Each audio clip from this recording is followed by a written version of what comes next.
et on s'en va en troisième guerre mondiale. C'est le titre du live, putain! Hein? So, on y va là-dessus et on se branche, hein. Branchez-vous. Chaque jour, on est en live jusqu'à temps que la troisième guerre mondiale pète, frérot. Tous les jours, 18h, qui est égal à minuit en France. Rien à foutre. Le Canada risque quoi? Ben, la vérité, nous, on est dommage collatéral. Dommage collatéral. Moi, j'ai dit à ma blonde, faudrait qu'on habite très loin, que j'ai des armements, illégaux ou pas, et que, voilà, si jamais il y a un truc, il y a un bunker qui est caché quelque part, Doomsday, des canettes, et puis après ça, s'il y a les zombies qui sortent, on les flingue, hein. On retourne à Rigaud. On n'a jamais été à Rigaud. Moi, j'étais à Rigaud. On retourne pas à Rigaud. Moi, je retourne à Rigaud. Mais t'as vu, la maison à Léry, là, 20 000 pieds carrés. Ça, ce serait parfait pour un bunker, non? Comme ça, si jamais il y a des problèmes, on a de l'armement. Tu prends la Kalash, moi je prends le sniper. Toi, tu tires dans le tas, moi je vise les têtes. Mais... Je sens mon. Quoi? Je sens mon. Je pense à... Les mots. Non, je pense à point, oui. Non.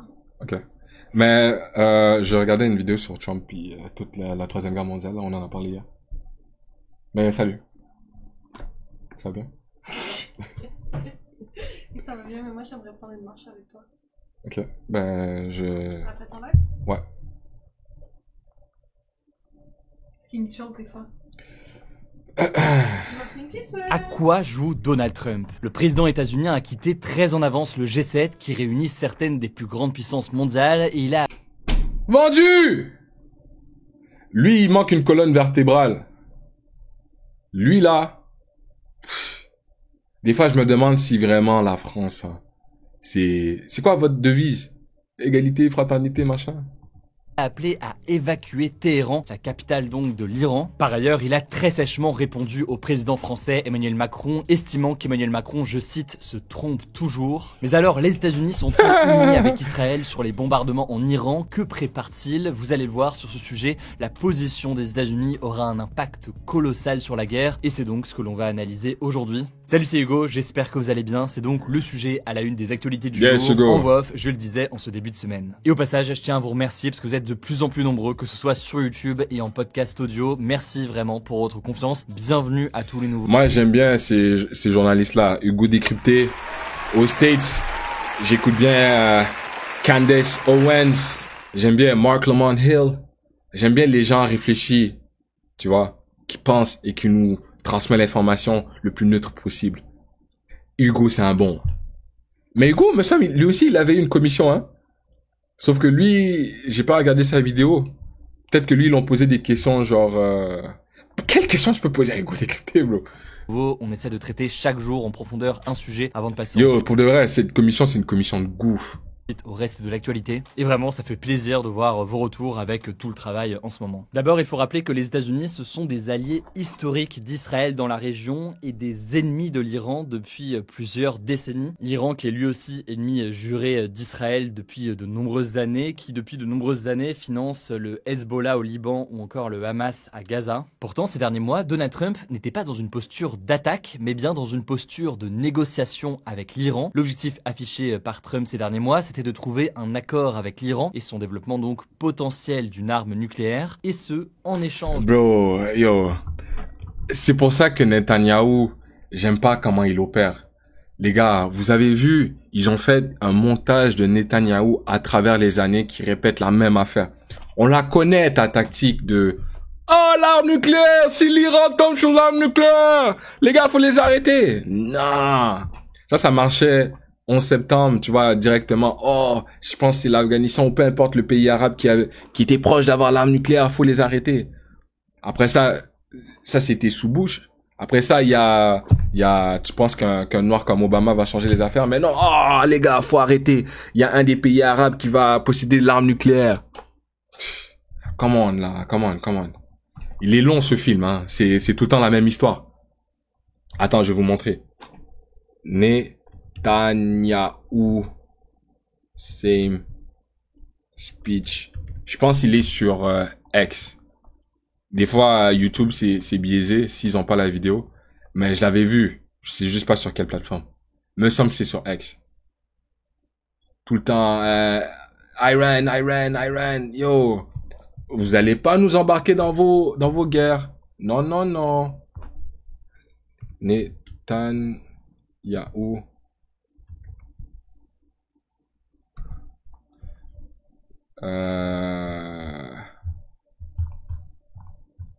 Est-ce que je l'avais sauvegardé? Nucléaire.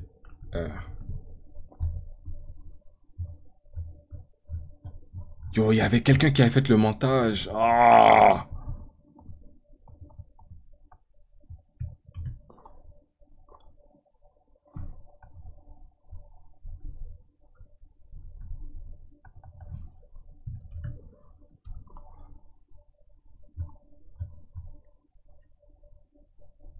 Ils l'ont pas.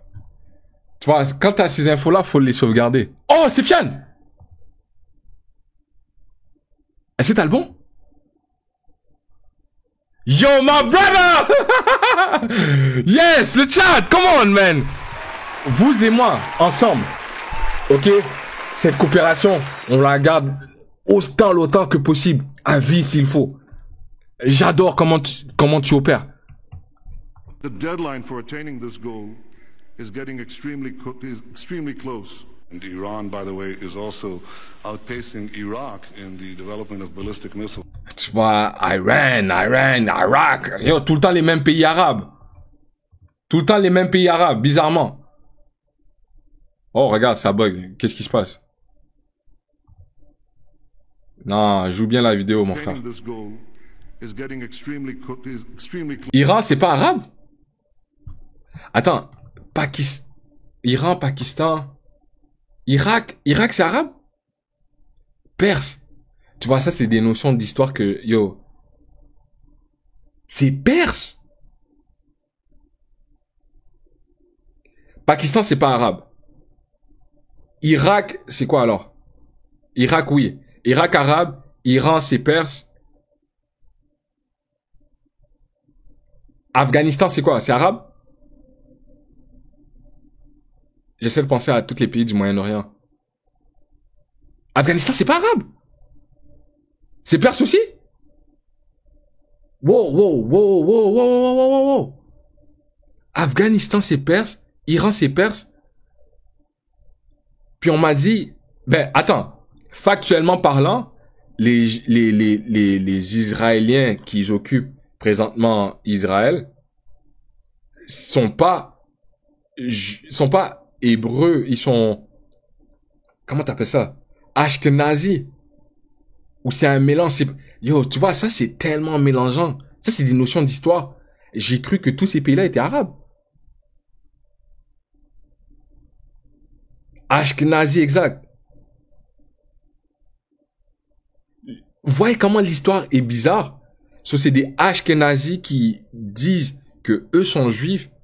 Donc, ils occupent une terre qui leur était promise, mais qu'ils ont négocié à travers le UK et les States, qui les ont cédés, qui les ont laissés, et qu'ils ont été accueillis par les Palestiniens, mais que finalement, il y a eu un renversement du régime. Comme yo, bro, l'histoire, elle est folle. Close. And Iran, by the way, is also outpacing Iraq in the development of ballistic missile systems that they hope will reach the eastern seaboard of the United States within 15 years. By next spring, at most, by next summer, at current enrichment rates, they will have finished. Bro, come on, man. Il te parle comme s'il était dans le comité aussi. Rendu là, tu joues des deux camps, je comprends pas. Il est gardien volant. Il est en train de dire, l'Iran, depuis des années, 96 on a vu, 2002 on a vu. Attends, il est premier ministre depuis 96? C'est un dictateur ce gars-là?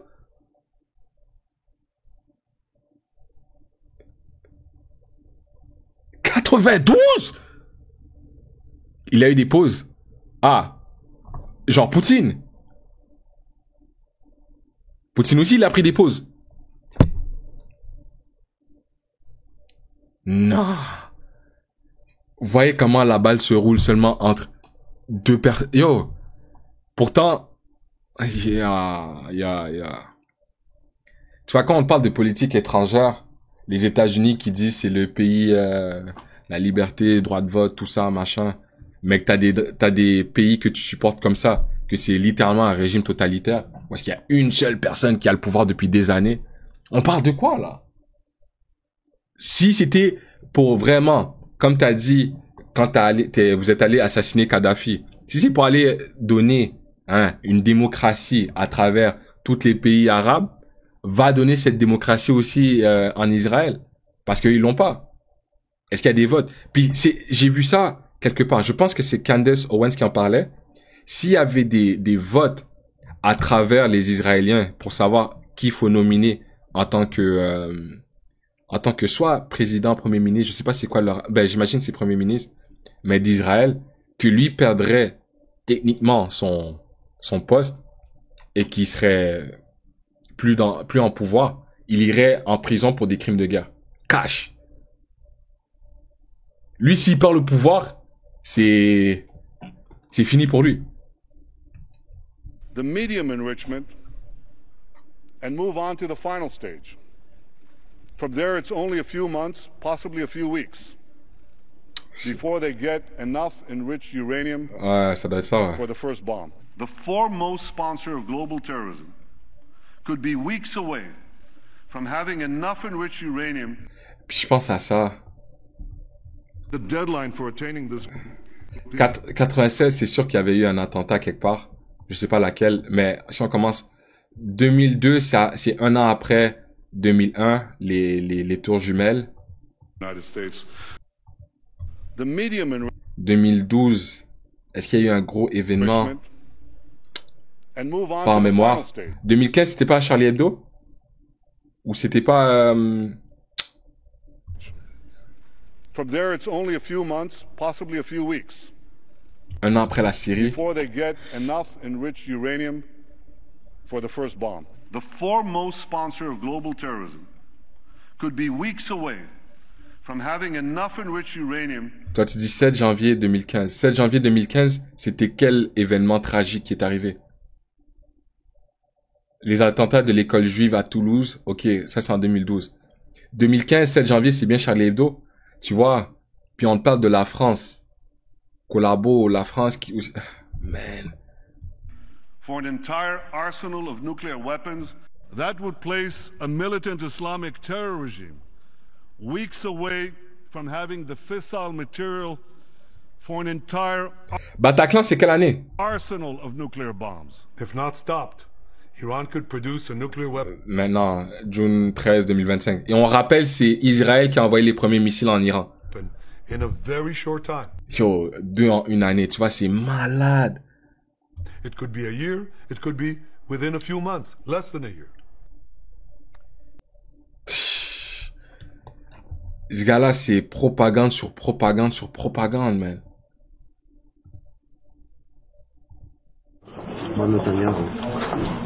ברכה והבריה. אבל ניסה צריך מגזר. ברכה והצלחה. תפלאי ולתשיר.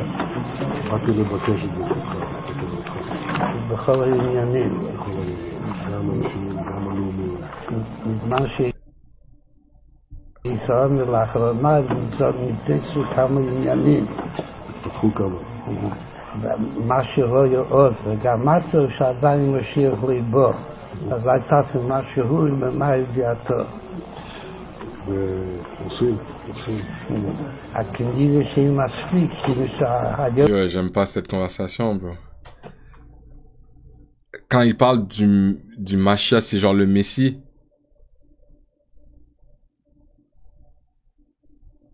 כבר שוד, כמה שוד התבגר ועדיין ליבו.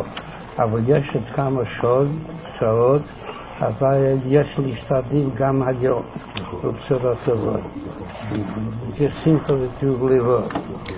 כדי שחסידים מקפידים שכל ימנו ינתן שמחה. Il y a un truc qui est glauque là-dedans.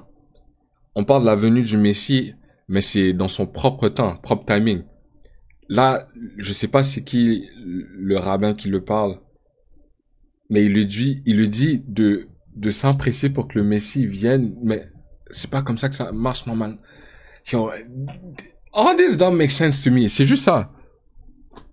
Et ce qui ne fait pas de sens pour moi dans mon cerveau, je vais faire confiance.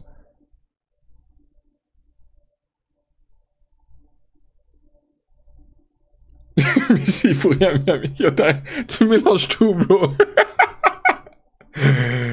Ah, non. On revient à Hugo.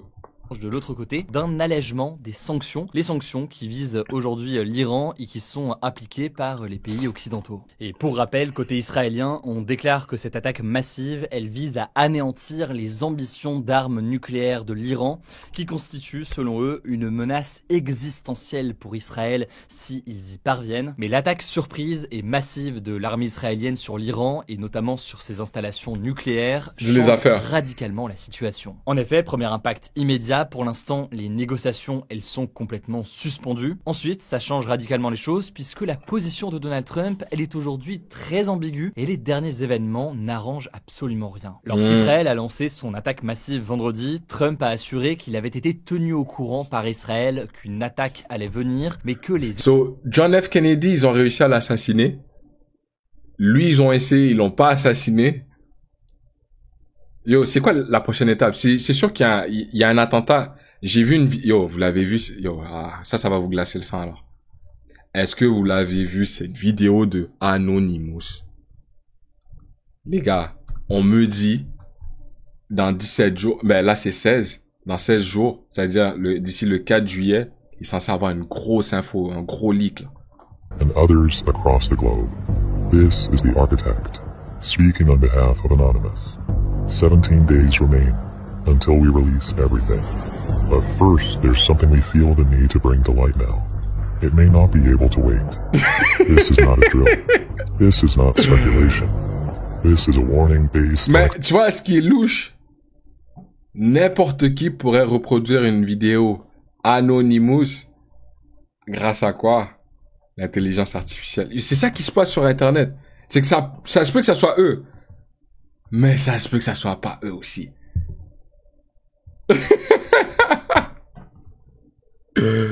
La game, elle se joue dans ta tête.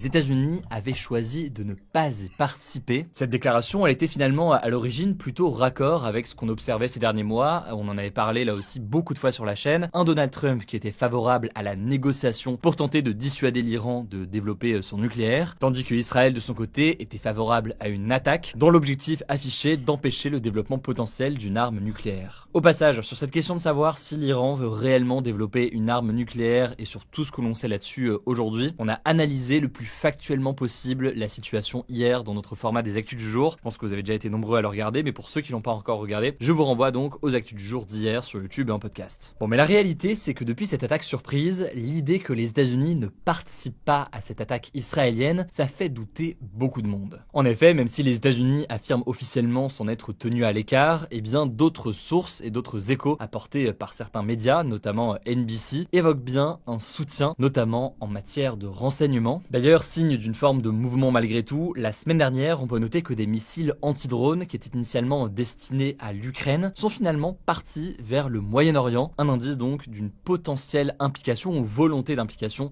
des États-Unis. En fait, Trump semble aujourd'hui vouloir maintenir ce que l'on appelle une ambiguïté stratégique. Alors j'ai l'impression d'utiliser ce mot tous les 4 matins maintenant depuis plusieurs mois, en même temps ambiguïté. Mais donc une ambiguïté stratégique, qu'est-ce que c'est? C'est le fait de ne pas dévoiler ses cartes ou ses ambitions, ou alors son implication ici, afin de ne pas donner trop d'informations à l'adversaire ou à l'ennemi. En l'occurrence ici, donc pour les États-Unis, il s'agit de l'Iran. Mais Donald Trump continue aussi à entretenir une forme de flou sur un potentiel accord avec l'Iran. Il a déclaré avant l'attaque israélienne qu'un accord avec l'Iran était proche. Mais donc, si tel est le cas, eh bien l'attaque israélienne semble avoir compromis ses possibilités d'un accord. L'ambiguïté, c'est aussi une contradiction entre ces paroles qu'on a évoquées ici et un certain nombre des actes de l'armée américaine. En effet, si Trump estime qu'Israël s'en sort, je cite, très bien dans cette guerre, il n'affirme pas que... Yo, what the fuck?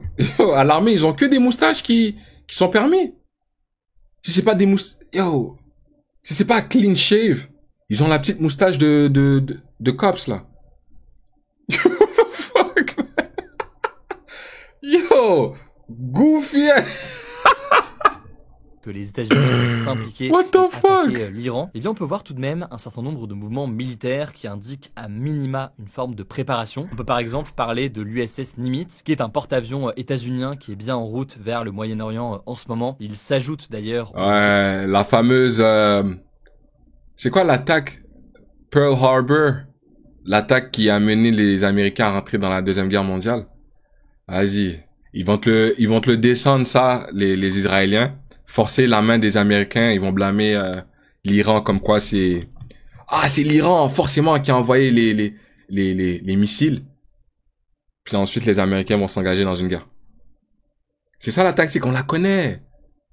Attaquer une base militaire américaine pour forcer les Américains à se positionner dans ta guerre.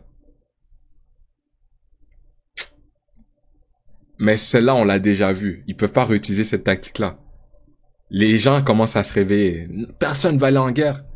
Mais eux, ils veulent la forcer. Réglez vos affaires. Autres porte-avions états-uniens qui sont déjà présents dans la région. On peut aussi noter qu'une trentaine d'avions ravitailleurs ont été aperçus en train de quitter les États-Unis. Alors officiellement c'était pour rejoindre un entraînement de l'OTAN, mais le doute demeure selon de nombreux spécialistes. Mais en fait le vrai élément qu'il va falloir analyser, c'est le soutien éventuel avec une bombe, la GBU-57, une bombe qui peut permettre de détruire certaines installations nucléaires souterraines. Et c'est un point absolument majeur, là aussi on en parlait hier. Les attaques israéliennes, elles ont surtout visé en surface jusqu'ici, ce qui n'impacte pas forcément le développement nucléaire iranien. L'élément qui... Wow, il y a des bases pour la fabrication de bombes souterraines qui peuvent être atteintes grâce à une autre arme un peu plus puissante, capable de percer ces bases. Yo, c'est quoi ça? pourrait vraiment tout changer, ce serait d'avoir donc une arme comme celle-ci qui permettrait de détruire des installations beaucoup plus profondes. Alors, lorsque le ministre de la Défense américain Pete Hegseth est interrogé sur le sujet, il déclare que les mouvements de son armée aujourd'hui, ce sont des mouvements uniquement pour renforcer le dispositif défensif. Et donc aujourd'hui, les États-Unis nient publiquement toute implication dans les bombardements israéliens. Enfin, on peut noter que la Maison-Blanche a fait fuiter certaines déclarations. Par exemple, là où le premier ministre israélien Benjamin Netanyahou déclare que tuer Ali Khamenei, le guide suprême iranien, qui est donc la personnalité la plus importante du pays, mettra fin à la guerre. Du côté des États-Unis, on répond que Donald Trump n'y est pas favorable et qu'il n'a pas donné son feu vert à essayer donc de tuer le guide suprême iranien. Bon, mais toujours est-il, je le disais, que Donald Trump a quitté le G7, cette réunion pourtant importante qui rassemblait l'Allemagne, le Canada, les États-Unis. Yo, il l'a quitté plus tôt. Départ hâtif.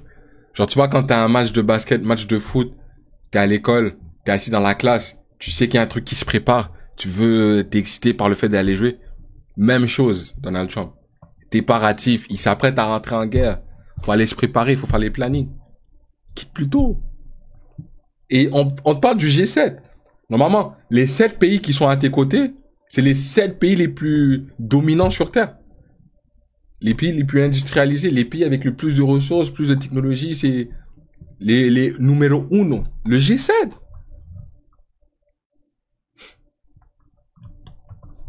L'Italie, le Japon et le Royaume-Uni. Très peu de temps après son départ, on peut noter que le président français Emmanuel Macron avait pris la parole, déclarant aux journalistes que Trump avait quitté la réunion pour travailler à un cessez-le-feu. Et en l'occurrence, la Maison-Blanche a réagi et répondu. La Maison-Blanche confirme que c'est bien les événements au Moyen-Orient qui ont causé ce départ de Trump, mais il n'est officiellement pas question d'un cessez-le-feu. Trump a même visé directement le président français, déclarant sur son réseau Truth Social, je cite, que le président français était en quête de publicité avec Yo, il traite Macron comme son petit. Lui, c'est un cloud chaser. Écoutez-le pas, ce Macron-là. Funny guy, hein. Déclaration, déclarant aussi, je cite, que cela n'a rien à voir avec un cessez-le-feu et que, je cite, Emmanuel se trompe toujours. Autrement dit donc, sacrée ambiance entre les deux chefs d'État. Enfin, dernier élément, on en parlait en introduction. Bro, honnêtement, je sais pas. Donald Trump, pour de vrai, c'est une carte mystère. C'est la carte Joker. Personne n'est capable de le sizer. Tu vois, Elon Musk, lui, je le fais pas confiance du tout. Pour moi, lui, c'est un fugazi des plus fugazi. Si tu remontes son arbre généalogique, quand tu comprends qui est qui dans sa famille et comment il opère, ce gars-là, c'est un fugazi. Il a essayé d'infiltrer, justement, toute la présidence de Donald Trump. Mais ce gars-là, même avec le poste qu'on lui a donné, c'était pas un poste officiel. Il était juste en train de collecter ces données. Vous avez pas remarqué? Vous vous rappelez à l'inauguration de Donald Trump, il y avait toutes les grosses sociétés technologiques, toutes les réseaux sociaux comme X avec Elon Musk, comme Facebook, il y avait Zuckerberg, il y avait qui d'autre? Il y avait ces géants. Vous vous rappelez de ça? Je sais pas si vous savez. Inauguration Trump.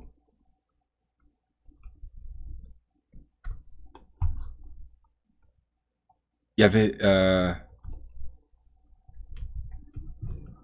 avait plein de milliardaires là-dessus.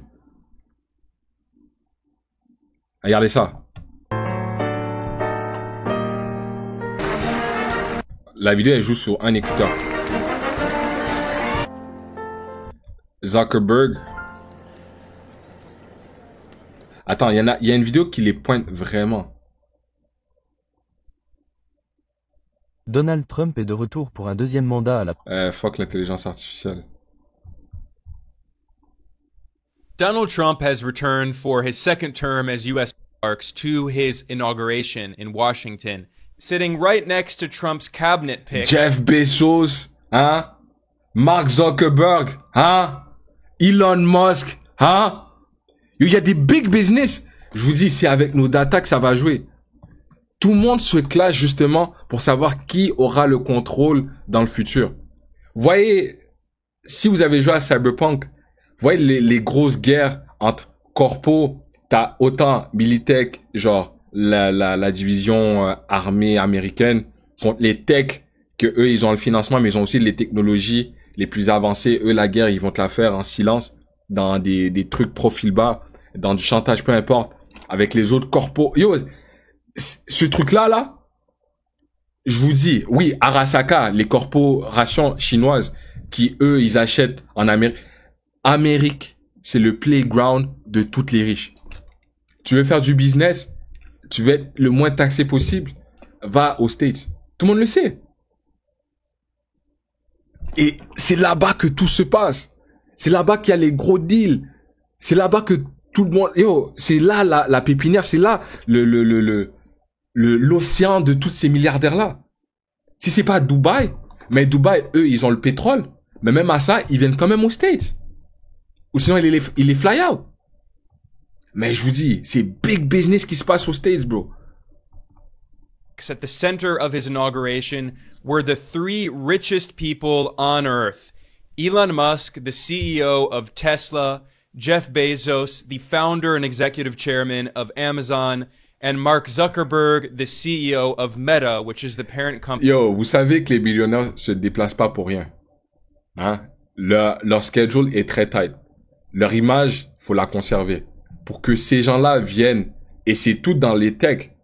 Amazon, Prime, toutes ces affaires-là. Tu vois, tu commandes un truc en ligne, ils te la donnent directement. Donc, ils savent où est-ce que tu mets ton argent. Zuckerberg, il a toutes tes infos. On est sur Facebook branché depuis bien longtemps.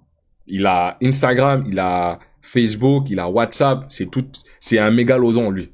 Puis X, avec les technologies, voitures, avancement scientifique. On te parle du Neuralink. Tu vois, si ces trois-là sont capables d'être assis tous ensemble, là, c'est parce qu'il y a un big business talk qui est en train de se faire, qui va passer à travers Donald Trump. Man, je vous dis, les corporate wars que tu vois dans Cyberpunk, c'est basé aussi sur la réalité. Facebook and Instagram. Together, these three men have nearly $900 billion of wealth. They could be seen on video chatting alongside Sundar Pichai, who's the billionaire CEO of Google, and it's Google! Yo, bro!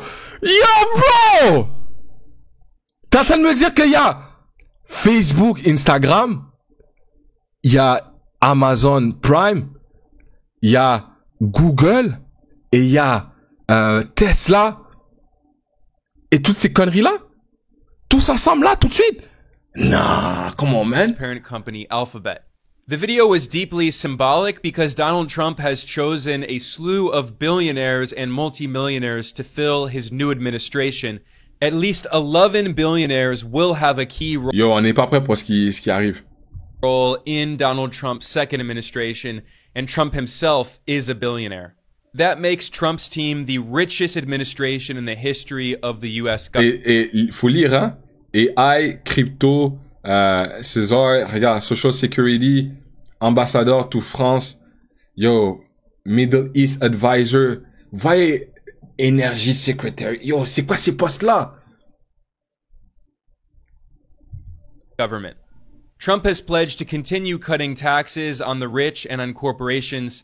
During his first term, thanks to Trump's tax cuts on the rich, the 400... Man, yo, ça va être un free for all, bro. Oh my God. Le rassemblement, les gars. Oh. Trump a aussi appelé à évacuer Téhéran, qui est donc la capitale de l'Iran. Les raisons de cette déclaration à cette heure ne sont pas connues. Mais en réalité, l'ambiguïté de Trump, elle illustre certes une ambiguïté stratégique face à l'Iran, mais c'est aussi une ambiguïté, eh bien en l'occurrence à l'échelle nationale, avec une forme de tension en quelque sorte entre son soutien à Israël et de l'autre côté, sa volonté potentielle de ne pas engager les États-Unis dans une nouvelle guerre. Lui qui, lors de sa campagne et depuis des mois, souhaite pouvoir apparaître comme un homme capable d'obtenir... Le frérot, il a dit, yo, Ukraine, Russie, gérez vos affaires. Mais quand c'est Israël, Iran, puis l'Israël te dit littéralement, viens, toi t'écoutes. Bizarre l'ambiance. La paix et non la guerre, est capable de se concentrer sur les États-Unis plutôt que d'engager son armée dans plusieurs conflits dans le monde. En tout cas, sur le terrain, la situation est toujours aussi critique. Les bombardements israéliens en Iran ont tué 224 personnes et fait plus d'1 millier de blessés, selon le dernier bilan officiel du ministère de la Santé iranien. Par ailleurs, on en parlait hier, Israël a aussi visé et bombardé la télé nationale iranienne. Par ailleurs, les frappes iraniennes sur Israël ont... Tu vois, mais ça pour la télé iranienne, j'ai littéralement vu, il y avait un message écrit sur un bout de papier avant les bombardements. Écrit, je pense en anglais, peu importe, venez nous bombarder à telle place, Israël. C'est genre, comme s'ils étaient en train de flex que, vous pouvez pas nous toucher, ou whatever. Mais c'est pareil, ça c'est une tactique aussi. Mais si on y va logiquement, quel être humain qui est déjà dans une mauvaise position, où est-ce qu'il y a des missiles qui viennent sur ta tête, va demander à ce que tu l'attaques encore plus. C'est comme si moi je me prends des patates de Mike Tyson et je lui dis, vas-y, place aussi au niveau du foie, vas-y, t'es pas capable de me péter le nez, vas-y, regarde, l'œil au beurre noir, vas-y, mets-moi des patates plus fortes. Ça fait pas de sens. Ils nous prennent vraiment pour des moutons. Et il y a des gens qui vont tomber dans le panneau. C'est pour ça qu'il faut rester le plus concentré possible. C'est concentra. Il fait depuis le 13 juin 24 morts après un bilan israélien communiqué lundi. Le dôme de fer israélien intercepte donc une grande vague de missiles venant de l'Iran, mais certains donc arrivent tout de même à passer et à toucher Israël. Ça me paraissait dans tous les cas très important d'analyser la position et la posture des États-Unis sur ce sujet, et vous l'aurez compris, il y a encore beaucoup d'incertitudes, mais on voit donc certains mouvements de l'armée. On suivra en tout cas l'évolution de la situation directement sur notre compte Instagram, je pense que vous le savez, le nom du compte c'est Hugo Décrypte, vous êtes très nombreux là-bas. Merci encore une fois pour votre confiance. Je vous laisse avec Léa pour les actualités en bref et je reviens juste après. Merci Hugo. Merci Léa. Des têtes à claques. Ils vont nous traîner vers une guerre qu'on n'a rien demandé pour. Ah les bâtards. Les gars, on se revoit demain.